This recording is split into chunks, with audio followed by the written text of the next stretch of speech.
one second. I'll tell you when it's right on there.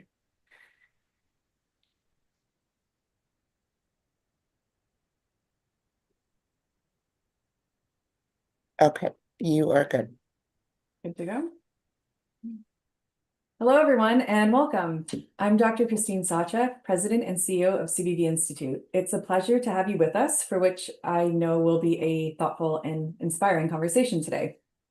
Today, we're joined by someone who has been a powerful voice for ethical leadership, financial resilience, and inclusive economic growth in Canada, Ray Williams. Ray is a board member at the Canadian Mortgage and Housing Corporation, CMHC, and a retired former vice chair of financial markets at National Bank Financial. And more importantly, Ray has been a long-standing advocate for equity and opportunity in Canada's financial sector. Ray has spent more than 35 years navigating and shaping the financial services landscape in Canada. He has built a career defined by courage, integrity, and a deep commitment to creating opportunity for others.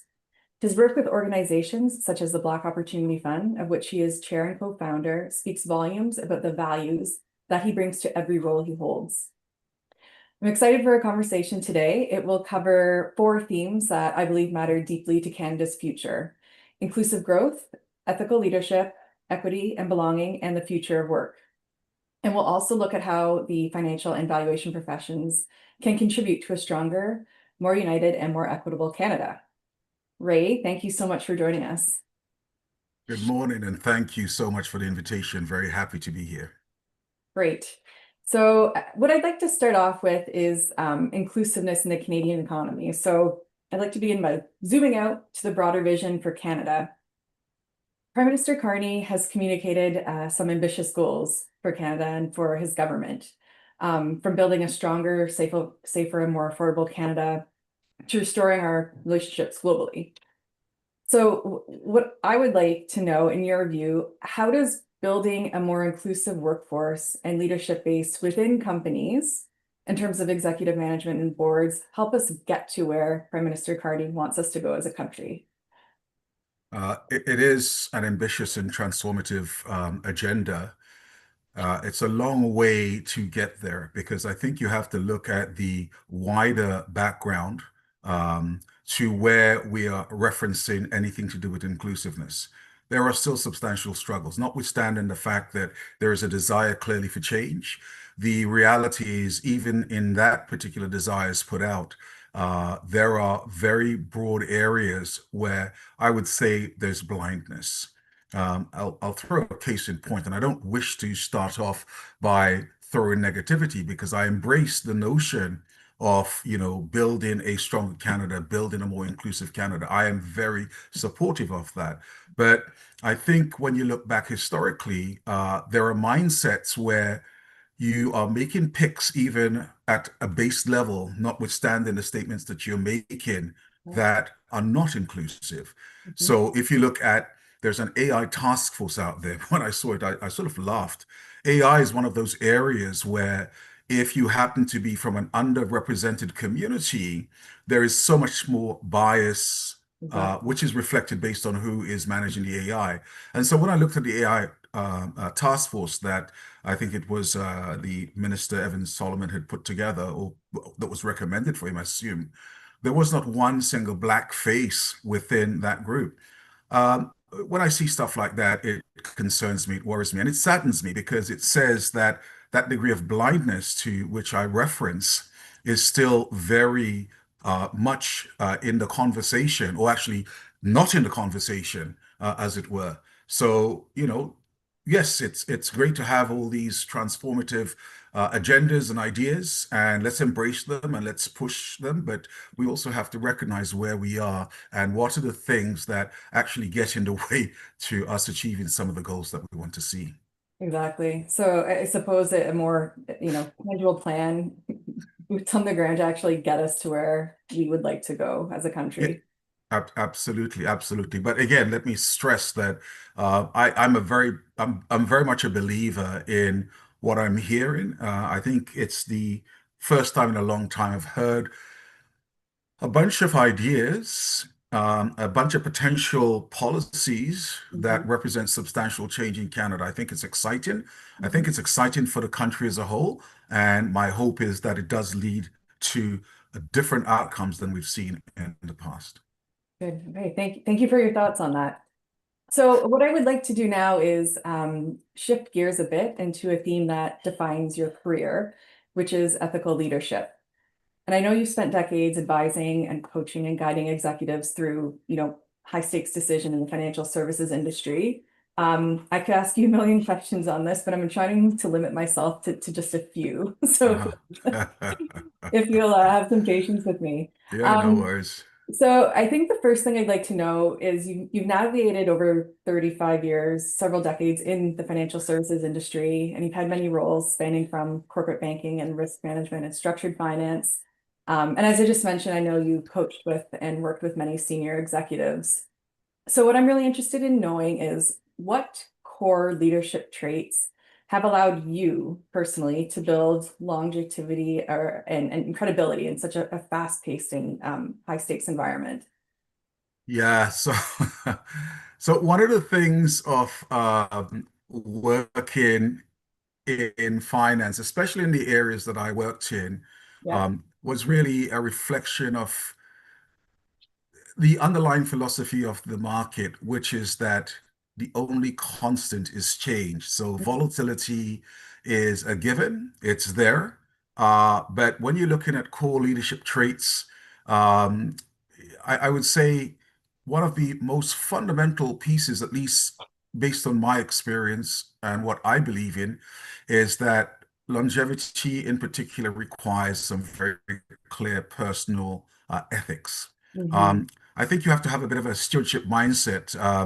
The reality is that we're here for a moment and then gone. So we're guardians while we're there of the institutions, but they'll be there after we're gone. They were there quite often before we arrived.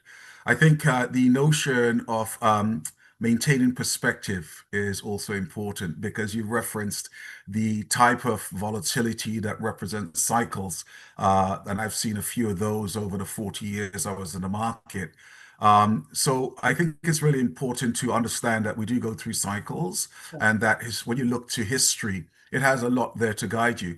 But you have to maintain perspective. You can't allow who you are as a human or your identity to become so fused in your professional life that there is no demarcation.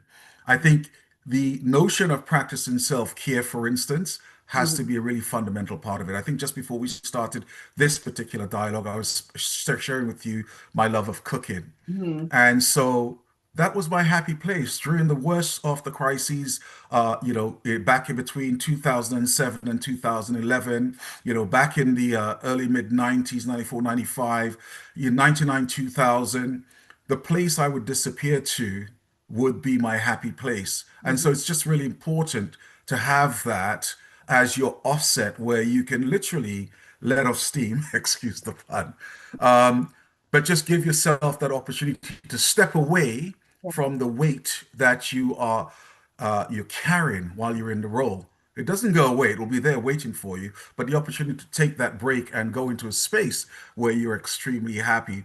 So like I said, that sort of practicing self-care.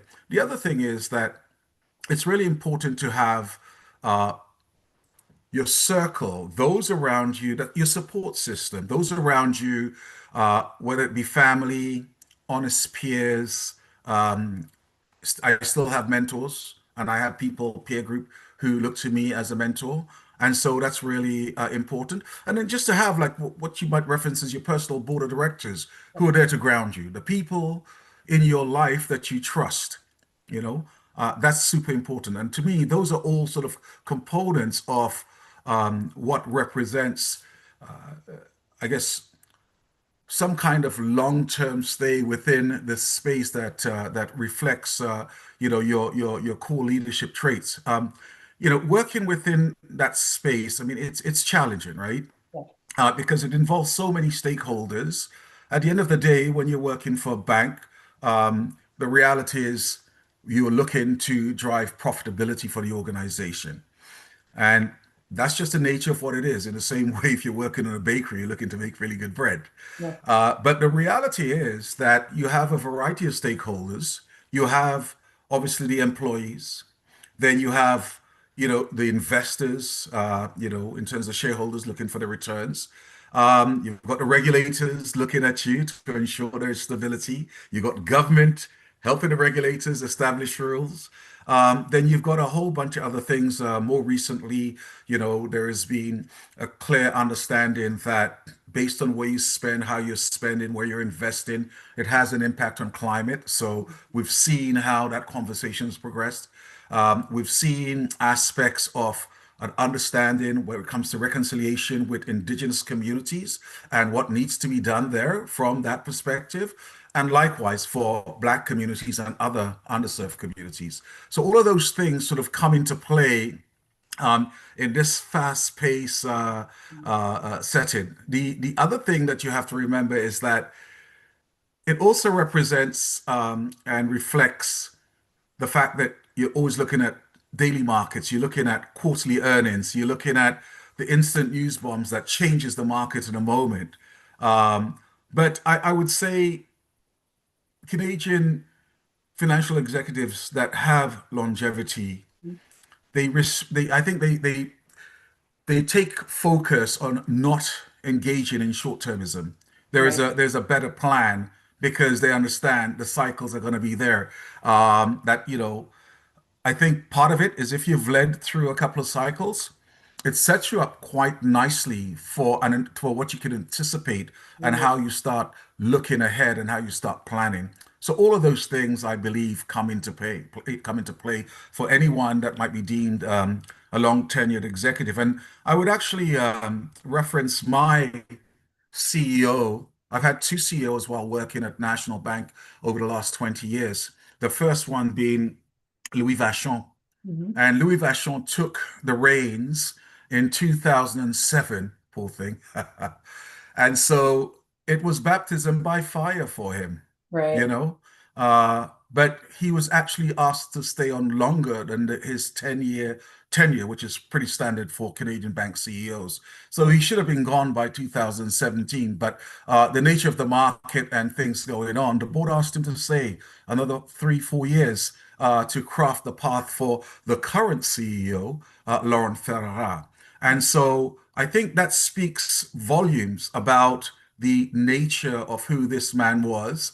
I think when you look at some of the things or the actions that he undertook from an ethical standpoint during the great financial crisis, the ABC commercial paper that was threatening so many folks, he actually made a big conscious decision, an ethical decision to not break the buck, to actually buy all the ABCP that he had helped or our firm had helped distribute. We were not necessarily the originators, we were the distributors, but he Wow. still bought it back. At the end of the day, it turned out to be a fantastic deal because by the time all the restructuring of the ABCP had taken place, he essentially got the full dollar back. And I think what it reflected was just really strong ethical leadership. Yeah. And these are the sort of leaders you want to see with consistency because they lead from the front. They have very strong beliefs and they are also very good communicators in terms of ensuring that people understand where they're coming from. This goes an awfully long way to ensuring that you have employees who can look proudly on and say, Yeah. that's my firm. You have stakeholders who maybe initially it's like, why are we doing this? We have no responsibility there. At the end of the day, it's played out so very well because after everything having been said and done, we had more customers coming to National Bank. If you look at what National Bank was prior to 2007 and what it was after 2010, 2011, and it has never looked back. It just moved forward. So those are the sort of aspects I look to that reflects, some of those core traits that represent leadership. But I think one of the strongest and most important pieces, and it's a piece that I embrace, which is about the notion of ethical leadership as it speaks to one's integrity and Right. consistency. 42 years in the market. Hopefully, I don't have anyone that has anything terribly negative to say about me, apart possibly from the fact that I like really good food and I try to dress well. And neither of which are bad things, right?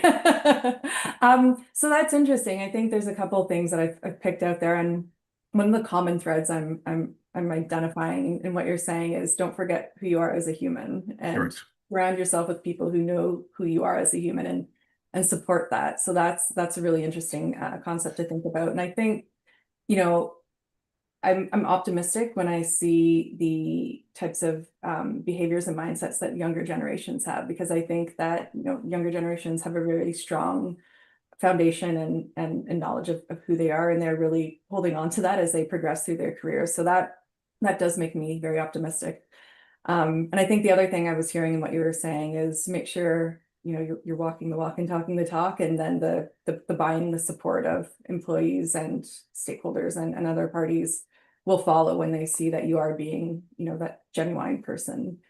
Yeah, I do believe that, you know, at Black Opportunity Fund, we have one of our phrases as a relatively young organization is that you should operate at the speed of trust. Yes, And building trust doesn't come overnight. It's a journey.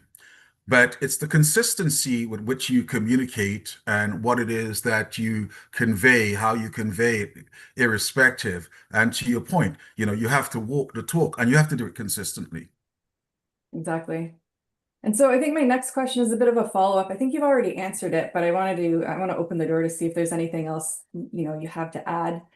What does it actually take for leaders to make ethical choices consistently in an environment like that? I know we've talked about, you know, like we just said, making sure you know who you are as a person and exemplifying that in your actions. But is there anything else in the external environment maybe that would be conducive for a leader to make those choices consistently? Um, I think when you look at ethics, you can look at it at a individual level, you can look at it at an institutional level. Um, a lot of that from an institutional level is about building culture. Hmm. This is not just about, you know, how you comply with the rules. Yeah. You have to embrace the spirit of those rules. And I think, again, I'll go back to maybe just a couple of things that I really do believe make such a big difference. And again, I always think of Louis, my old boss. And I think it's if you have good and direct communication, Mhm. that goes an awfully long way. That's a matter of style. Not everyone actually has that. And the importance of that is that when you are addressing anything that might be deemed negative Mhm.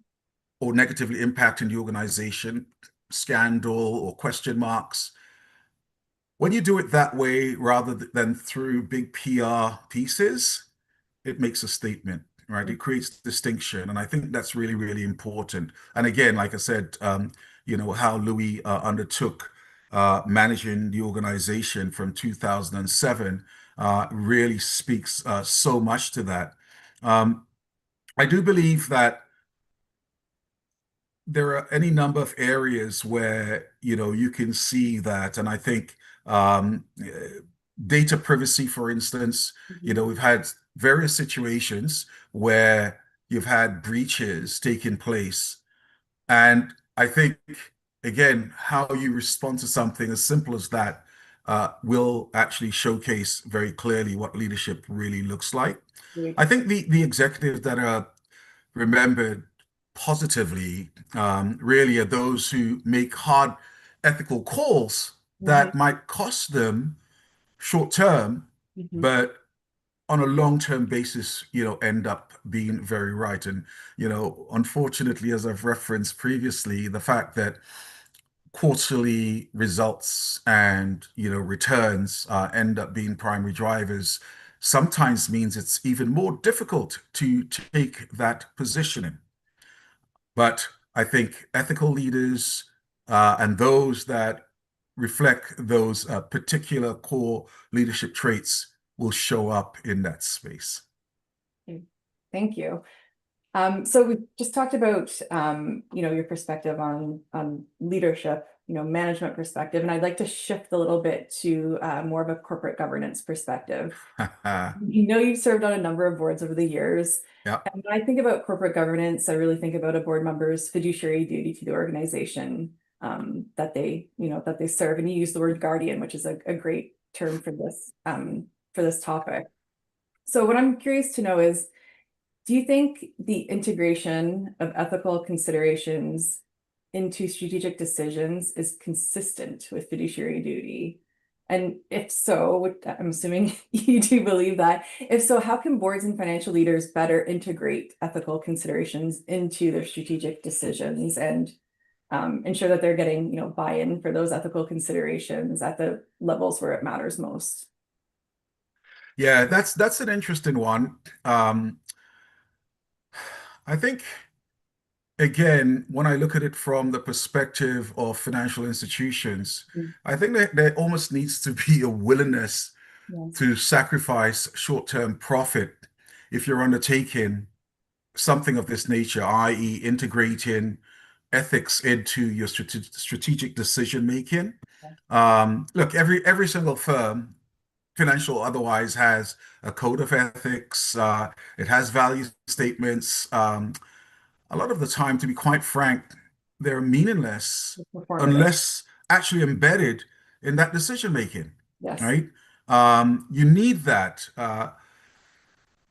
If you don't have that, then, like I said, it comes across as meaningless.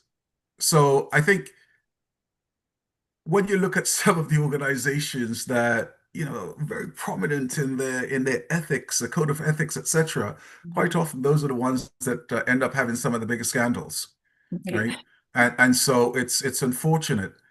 You see a lot of box checking when it comes to especially compliance-based Yeah. ethics standards. I mean, like in every single organization that I've worked as a trader, salesperson in the trading room, there is a code of ethics and trading policy that you have to sign. Now, those tend to be, you cross the line with those and you're out, because within a trading room environment, you just simply cannot have people breaching, confidentiality or their fiduciary responsibilities in that regard. But by the same token, um, I think ethics without uh, power is meaningless. It's like, the DEI officer without power. If you don't have access to the senior ranks and the board where you can engage directly in that, it really doesn't go anywhere. It's just basically a case of, oh, look, doesn't it look pretty on the wall? Yes. And it's not actually being embraced in a way that you reference as, part of the strategic decision making process. So I do believe, literally that's setting yourself up to fail, if you will. And you've seen that, in the cases of voluntary initiatives where there's no accountability. Oh, let's sign this pledge. There's no follow through, but we got a PR win. Yes. So from where I sit, you really have to have the right leadership being able to pitch that whole piece in a way that reflects, here's the culture that we're building, and this is why it's important. And it may have short-term impact, but on a longer-term basis, I think this is the right way to go. Right. I agree. I think it needs to be woven throughout the entire culture as opposed to singular initiatives or singular positions Yeah. within an organization. Okay. Slight pivot, not entirely a pivot, but I want to focus a little bit more specifically on equity, diversity, and inclusion. And you've certainly been an influential voice in shaping conversations in Canada, not as a trend, not as a performative aspect like we've just been talking about, but really as a business and societal imperative. So I'd like to move into that space now. And the first thing I'd like to talk a bit about is where progress is happening and where the gaps still remain. And maybe you can focus on your experience in banking in the financial sector. So where you're, as someone with a long-term track record, where do you see movements have been made, and where do you think it's still falling short? So I arrived in Canada in 1990 from the UK. I was working in the Square Mile there, and I came to Canada with CIBC. Mhm. So 36 years later, there has been movement. Nonetheless, the movement has been incredibly slow. Yes. I look around Bay Street today, and I see a lot more people from Black communities and underserved communities. Mhm. Some in, relatively speaking, very senior positions. I Mhm. can point to some of my peer group who different organizations are running very large departments. Right. So that was not something that was even vaguely on the horizon 35 years ago. So we see movement. An interesting tracking for me has been the lack of Black women Yes. in capital markets. I know a number, most of whom I've mentored, and they're like unicorns, Mm. you know? And Right. I'm still trying to crack that particular nut. Like what's going on here, and why is it that so many amazingly bright, capable Black women are in Bay Street, but they end up being at law firms, securities firms. They're Right. never in that space. And I've still not been able to really come to any reasonable understanding on why that is. Mm-hmm. But I know that the struggle is real for those young Black women that are working in trading rooms, right? There is me as a Black man, I'm one of the boys, so to speak. Right. If you're a woman, you're not one of the boys. And then if you're a Black woman, you're twice not one of the boys. Right. And look, I'm not sitting here suggesting that there is just hostility all around. Far from it. But it's the nature of the culture, generally speaking, that I believe there's not is not accommodating, shall we say. Mm-hmm. Now, I've seen situations at my firm, for instance, where we've undertaken targeted recruiting. And I think that's one of the things that actually does work. But that targeted recruiting requires and needs to come from more than the usual places. So, it's not all bloody Ivy. It's not all bloody Rotman. Right. There are talented people at Brock and other places. And so we need to take off the blinders, because otherwise we end up in a situation where it's all the sameness of the thing. And I understand why people will go to Ivy and Rotman, because supposedly best of the best, Mm-hmm. right? But I think there are other ways as well to actually help change that situation, to get more into the pipeline to change the market overall. So if you were to look around Bay Street today, you do find a lot more folks that look like me Mm-hmm. in more senior roles. I mean, I could point to very successful individuals like Kruanshi Seshiotu, who was at Canada's oldest hedge funds, and I'm having a bit of a brain fart here. I cannot remember the name. Polar Capital Management. He left them and he started off his own firm. If you look at BNN with regularity, you'll note there's a gentleman called Earl Davis, who is one of the foremost traders and practitioners of the fixed income art. And he's there sharing viewpoints on the markets, on the economy, very astute individual. You look at Del Kamanga as the only Black individual on the executive management team of a major Canadian bank who runs all of BMO's global asset management. Then I can pick out individuals at TD in senior positions in the trading room, RBC increasingly so, which is really surprising. When I say surprising, back when I arrived in Canada in 1990, Mm-hmm. RBC was, I would say, would be deemed the least likely to embrace anything to do with diversity. And I say that I say that just simply recognizing what the landscape was back in 1990, Exactly. right? And even 10 years later, like around 2000, I actually undertook a lot of work with the federal government So this my engagement in equity is not from yesterday or from 5 years ago. I sat as part of the external advisory group to the federal government on looking to see how they could actually create greater equity within the federal public service, especially at the EX level Right. and throughout federally regulated institutions, banks, and the like. Hmm. So this has been this has been a situation that has evolved. It's evolving. It's still evolving way too slow Yes. for where I sit. Yeah. When I consider the brilliance of so many of the young folks that I know. But part of the problem ends up being that unless you have actual sponsorship, mentors are great, but unless you have sponsorship, then it becomes a little bit more challenging, Yes. So when right? you say sponsorship, I'm assuming you mean someone who's actively advocating for you as opposed Correct. to, right. Yes. Correct. And I think, This, go ahead.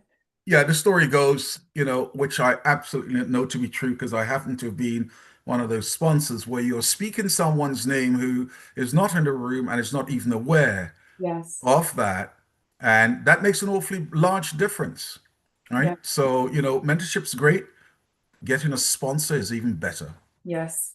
And I think, you mentioned Brock, and I'm glad you mentioned Brock because I'm a Brock alumni and I Oh, okay. know I had no idea. very smart people that went to Brock. But I think what's also important, I think the STEM profession has done a good job in going into schools at a younger and younger age and making sure that these underrepresented populations see people that look like them and that are from the same backgrounds, and they can envision themselves in certain roles. And Yeah. and Yeah. they see that they do deserve to be there and they can belong. And I know it's starting to happen in finance and business, but it's probably something that can be done a lot better. I know, as a woman coming up in accounting and valuations, we were certainly, the minority. And as a white woman, I do have some privilege there that I recognize, but it was sometimes a struggle to find someone that, you know, has similar perspectives as mine and experiences that can actually, help walk me through that career. Right. So, and I can only imagine that it would be even more difficult for someone, you know, in, a different position. So it's important. And I completely agree with the aspect of sponsorship. Um, I think it requires, a lot of vulnerability on the younger person's end, and a lot of effort on the sponsor's end. So some burdens, I don't want to say burdens, but challenges to overcome, but definitely things that need to be done to make some meaningful progress, because as you mentioned, it's good that there has been progress over the past 30 to 35 years, Indeed. Indeed. 35 years. So Yeah. yeah. I mean, from where I sit, targeted recruitment, especially with voluntary engagement on the part of the organization, I Yeah. think I've seen it work. Yes. Um, I reference Ivy. National had a very strong relationship with Ivy. So Mhm. we would often go there and undertake risk management competitions. And it would be volunteerism on the part of employees like myself that would go along, right? But it was also an opportunity to identify talent. Yes. But even that, I've seen so many young people come to the bank Mhm. and within 18 months to 2 years leave, and for a variety of reasons. And I've also seen programs at the bank where at one point in time within capital markets, we decided of all new interns, 30% will be female. And I'm like, bravo. Mhm. The problem was we didn't have the appropriate support systems Yeah. to ensure retention. Right. So you're creating a situation where there's a potential not for success, but absolute failure. Yes. And so it takes more than just this desire. You need a really good plan to ensure that you have longevity of those young professionals, that you have something that establishes how they step up the ladder and what wraparound support they might require. Yes. And so if you don't have that, then that's just recruitment without any retention support, which is not helpful. Yeah. So it doesn't work. And as I've mentioned, when you're just looking at just narrow talent pools, I don't think that works either, because you just end up with so many of the people that look like everybody else. Right, right. No, exactly. And we definitely need to nurture that talent. It's not, I don't want to say it's not enough to have talent, but it needs to be nurtured. It needs to be, given an environment where people can grow and develop as professionals. Absolutely, absolutely. Okay. So my next question, I don't want to get too negative, but it's a very important issue to address. Mhm. So it will be a little bit negative, so bear with me. And I want to speak about the situation that our friends south of the border are going through. Mhm. I think it's become abundantly clear that changes in the political and regulatory and business environments have impacted the efforts of Canadian companies in the DEI space. Yep. Especially ones that are operating or they're listed in the US. So I'm curious to know your general thoughts around that, if you agree with that, and the extent to which you think we have seen an impact in Canada, and maybe if you have a perspective on what do you think we'll continue to see in Canada based on Well, our American neighbors. I hate to tell you, I always have an opinion, right or wrong. That's why you're here. So what has taken place in the US has been going on anyway since the push for greater inclusiveness that really began in the summer of 2020. Yes.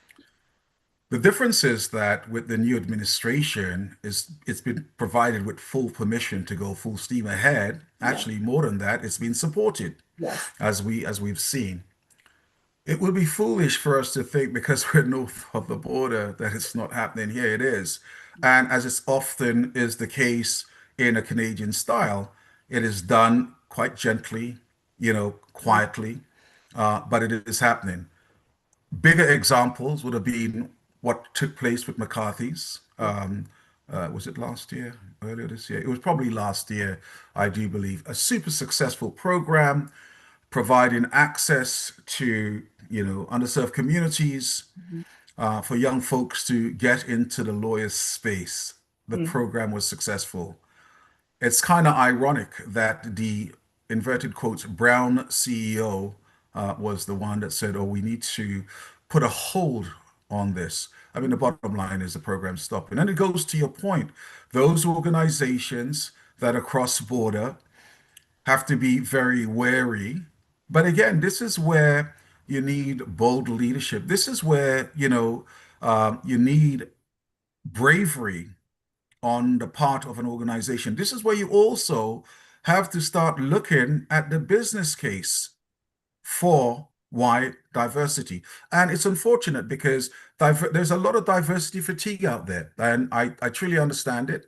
And I think in large part, it has to do with how it's been initiated. Mhm. You know, mandatory diversity training puts people off. No one wants to feel that they have to do something because they've been told that they have to do something. Right. There is a good case to be made, so making the case to why this is beneficial all around might be healthier. But the bottom line is, I've actually seen this movement work its way here. It's been here, to be quite frank, from the moment anyone suggested that, oh, we should create change, because when you happen to have a situation where you sit quite comfortably Yeah. and someone is coming along and saying, could you move over ever so slightly? I'd like to get a spot as well. Suddenly it's like, well, why are you challenging what I occupy? Yes. This is mine, right? So not surprising. When we look, we're talking about basic aspects of human nature here, Yeah. okay? And you can actually read this stuff just by watching how people respond to certain situations and what's presented to them. And so I will make the statement that there's always been pushback on diversity here in Canada, always. Right. It's not showed up in the way that you might anticipate or expect to see it. Right. But the reality is that I have noted an enormous amount of box ticking and performatory behavior on the part of a variety of firms along the way. Mm-hmm. And people tick those boxes and say, look at us, oh, we've signed the pledge. Oh, we've done this. Oh, we've done that. Right. And it's like, okay, you've actually done very little. Right. You've undertaken movement. The movement is creating absolutely no outcomes whatsoever, and certainly not anything that might represent the spirit of trying to create greater inclusiveness. Right. And one of the things that I'm starting to get a bit concerned about is that I'm hearing from a lot of business leaders, we still fully support DI initiatives and goals. We're not cutting back, but we're going to reframe, our communications, or we might be cutting back our communications a bit, but all we're doing is really reframing it. I personally think that reduced transparency and reduced messaging is sending a message in and of In itself. itself, yeah. So I'm truly concerned about that. And I think, we as Canadians need to ensure that underrepresented employees are not losing support, and that this reframing does not unintentionally lead to eroded trust in DEI initiatives. And it's something I've been hearing come up again and again. And it is a concern of mine. And going to the recent Osler Diversity Disclosure Practice Report, which I read every year with great interest. This was the first year that we did see, I think, a pullback. So there was growth in the proportion of women on TSX listed companies, but that growth was minuscule for the first time. And we've seen the rate of growth, I think it's the lowest that Osler's reported since it started tracking those stats. No change in the proportion of women in executive officer positions, and even more concerning, individuals who are visible minorities or Indigenous or had some disabilities. There's been a decrease in those people on boards and CEO positions for the first time. So there's a few indicators that are clearly showing some, erosion in Yes. the efforts, which is concerning. Yeah, there's a lot of disappointment on my part out there. But I came across something recently, and it was called the paradox of progress. Okay.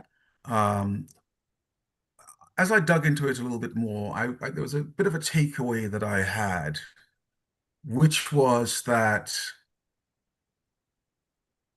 progress is probably being made, if incremental, especially when you have substantial pushback.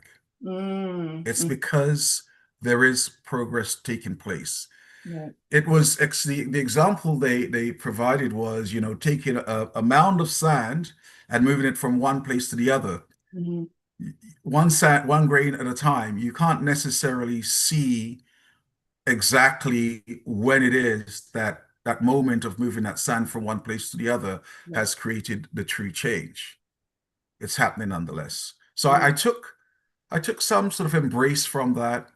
I think in large part, the majority of folks have a desire to see a more inclusive society. Mm-hmm. I think quite often it's the narrative and how it's framed that ends up creating as much problems as it thinks it's solving, Right. So that ends up being part of it from where I sit. Right. It's interesting. I think President Obama had the same perspective on progress, and he was, I know, always a proponent, 1% change and progress will eventually widen and Right. lead to greater progress. So that's interesting. Okay, let's talk about something a bit more optimistic and talk about the Black Opportunity Fund. Yeah. Yay. So Black Opportunity Fund, I'm sure most people are aware, it's one of Canada's most ambitious long-term commitments to dismantling systemic barriers in Canada. What role, in your opinion, should financial institutions play in supporting Black entrepreneurs and professionals beyond philanthropic funding? And we've talked a little bit about this already, but I'm interested to know what other opinions you have on that. Well, it's a ton of opinions because I help establish this organization for the purposes of undertaking transformational change that represents both economic and social impact. Yeah. The banks have, I mean, financial institutions have an enormous amount of untapped leverage available. Mhm. Reasonably, philanthropy is the easiest part, and it's also, in my opinion, the least transformative. Mm. So what we're doing at Black Opportunity Fund, in conjunction with a number of banks, I might add, is the whole notion of like, how do we get access to capital? How do we tap capital, right? Um, it's that structural support that's required, that's needed, that we're trying to engage with. And a lot of it comes at a very base level in terms of the commercial lending Yeah. that banks undertake. You know, banks have their checklists. Mhm. So do you meet this? Do you meet this? Do you meet? Great. The problem is, if you were to look at Black entrepreneurs, a lot of Black entrepreneurs, when they undertake a raise, it's friends and friends, not friends and family, because traditionally, the lack of intergenerational wealth Right. has prevented that opportunity. That's right. All right. So the there's an opportunity here for, and this is how we work with banks to look at things in a slightly different fashion. So, you know, many Black entrepreneurs may lack that traditional collateral or credit history. Right. Uh, you know, like I said, maybe due to intergenerational wealth and the like. But there are other methodologies available. Like, you know, you could look at things like cash flow analysis to utilize there. You could look at revenue-based financing based on what's presented.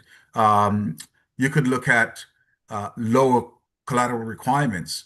Because again, you know, 100% collateral for business loans, it then essentially excludes a lot of entrepreneurs without family wealth. Right.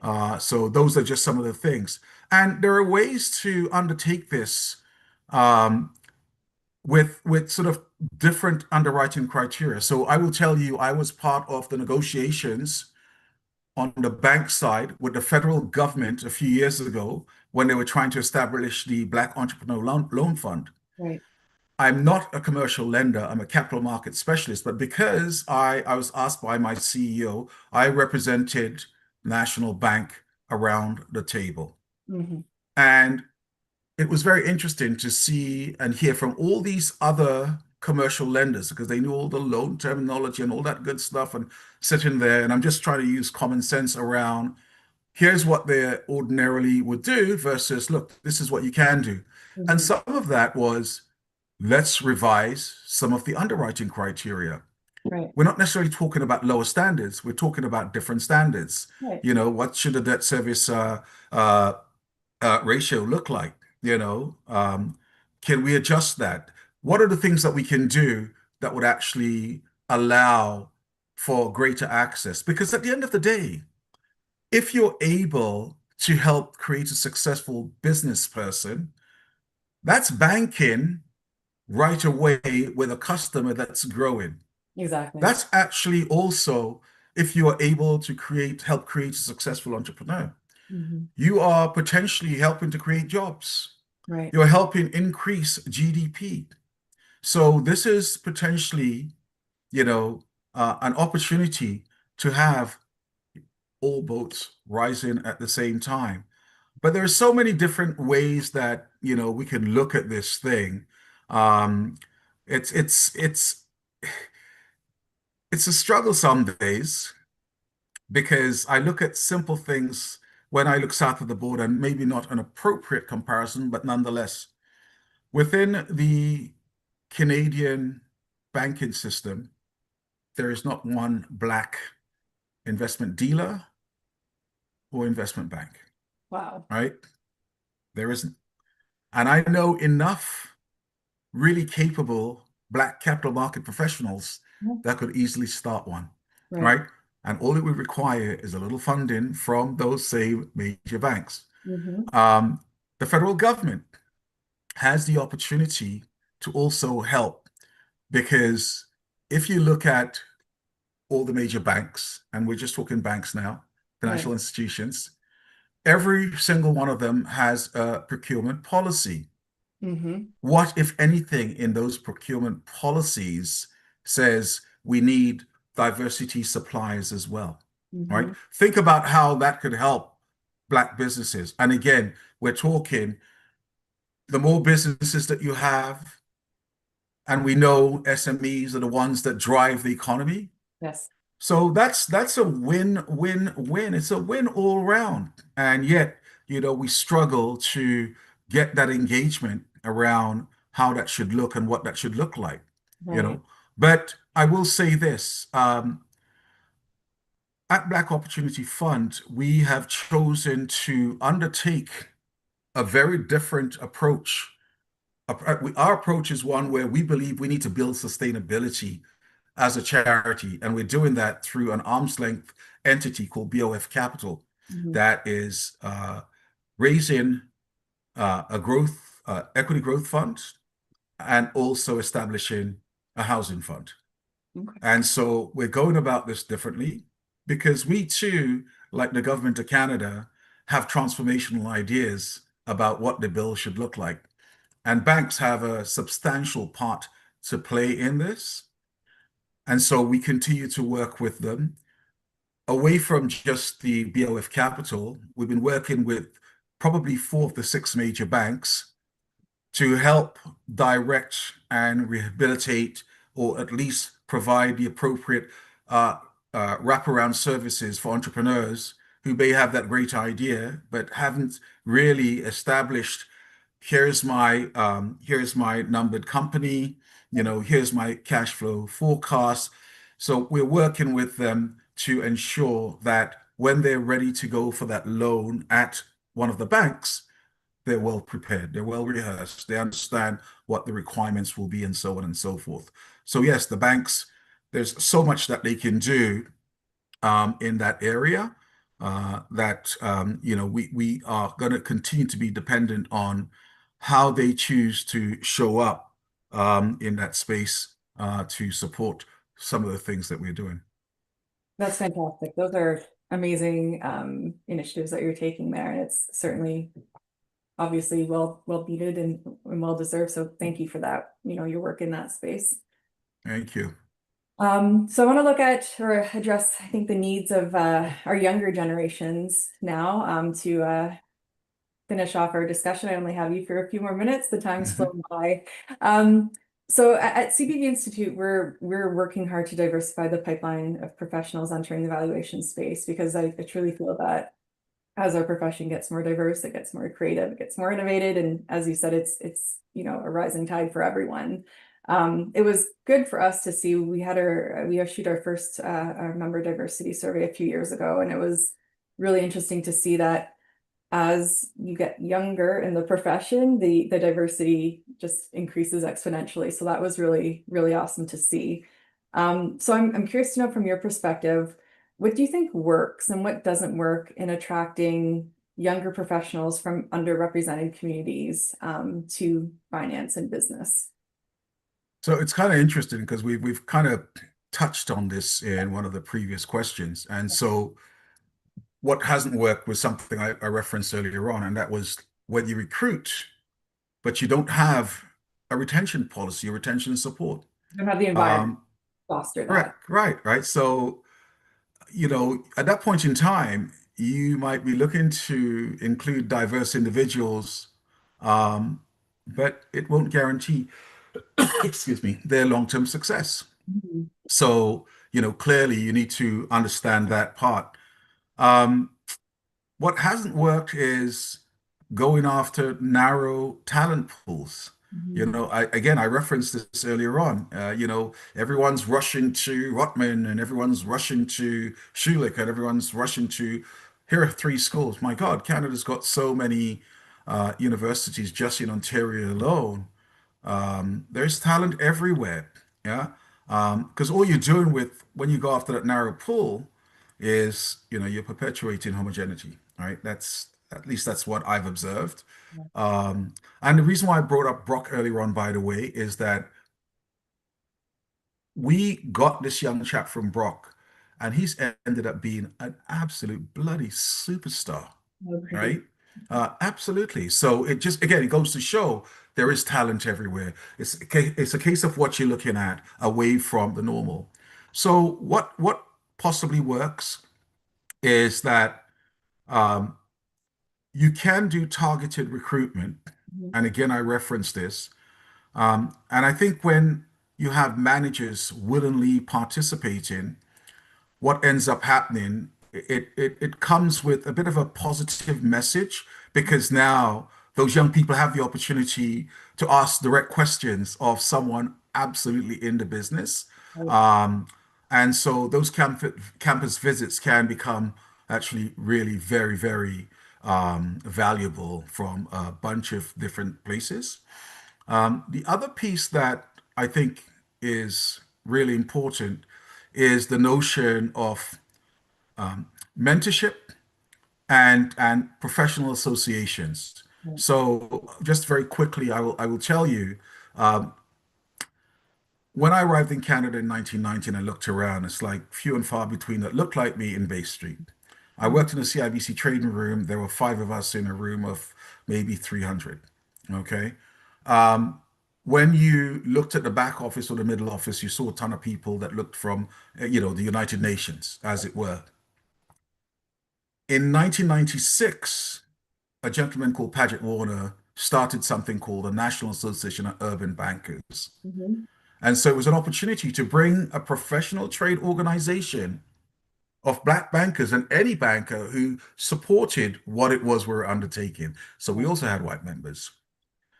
And the bottom line was that when you have a professional development organization of that nature, it goes a long way to providing that support for underrepresented communities. So again, those are the sort of places that I think you might need to look to see how and why it works. Yeah.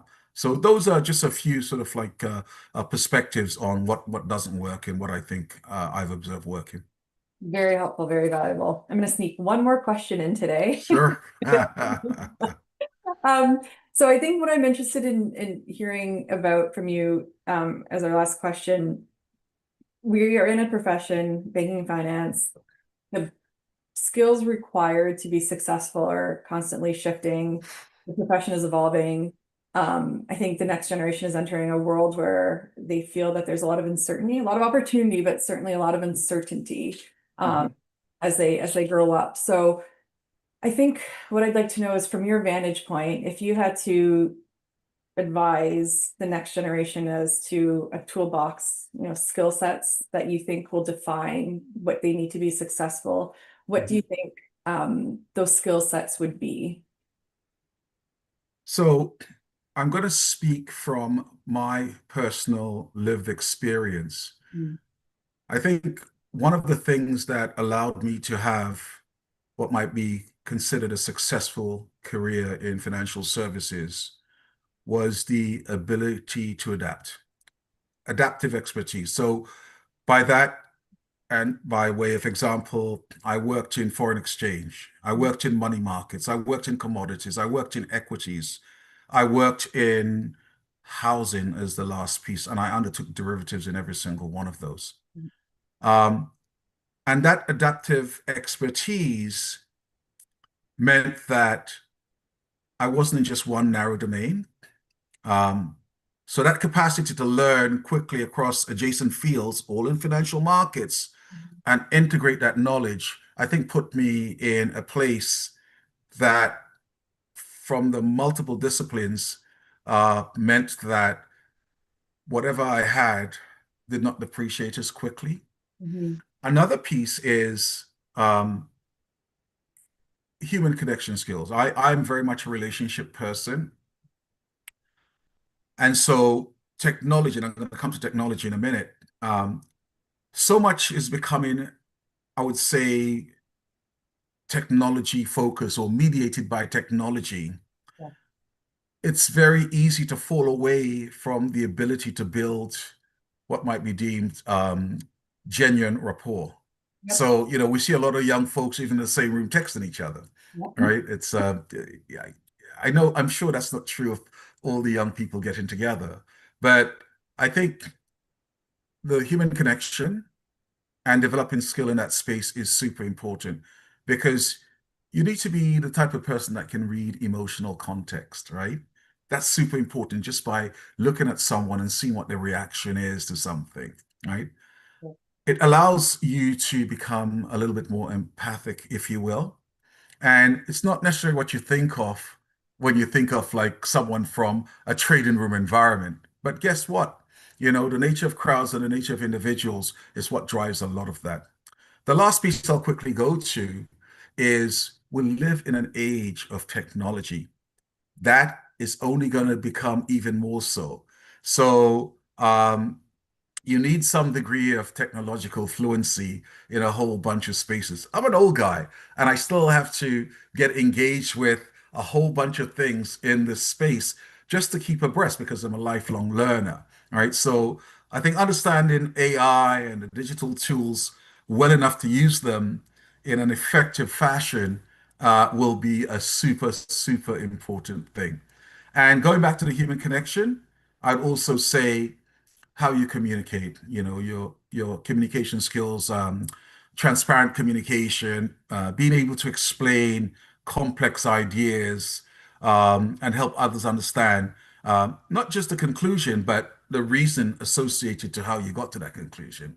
So those are some of the areas I think, will be focused upon or that I believe represent substantial value moving ahead.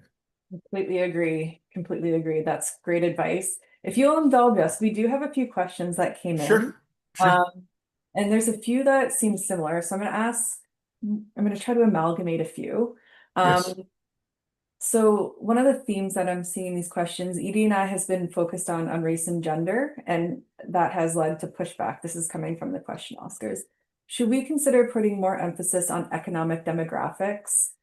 People that have grown up in poverty, regardless of race and gender. Arguably, you would catch underrepresented communities such as BIPOC by taking this approach. Well, I suspect that when you look at the approaches to ED&I, the fact that it is focused on underserved communities, it embraces a lot of the components of what the questioner asked. That's my takeaway. Um, you know, it's very much a case of there is talent even amongst the poorest. Mhm. It's just how do you provide a runway or a walkway to create the necessary access, right? So you're looking at the quality and talent of the person, not how wealthy they are or how, from an economic standpoint, challenged they may be. And so I think if you're able to establish that DE&I actually has a substantial business case, think about it this way, in the investment world, the one thing you hear is that diversification is super important when it comes to your resources. What is the greatest resource any company has? It's its employees. So why wouldn't you want to have a diverse and diversification with that resource as well? It makes completely good sense. Common sense. Yeah, exactly. Exactly. Okay, I think we've had you for too long, and I do appreciate your insights and your candor and your time. Obviously, I know your time is valuable, so we do appreciate it. I enjoyed this conversation. I think it's reinforced how interconnected ethical leadership and economic strength really are. And I'm sure everyone agrees with me online. So thank you again for joining us today. Thank you for spending part of your day with us. For everyone online, I hope you leave this discussion feeling informed and inspired and energized about the role that each of us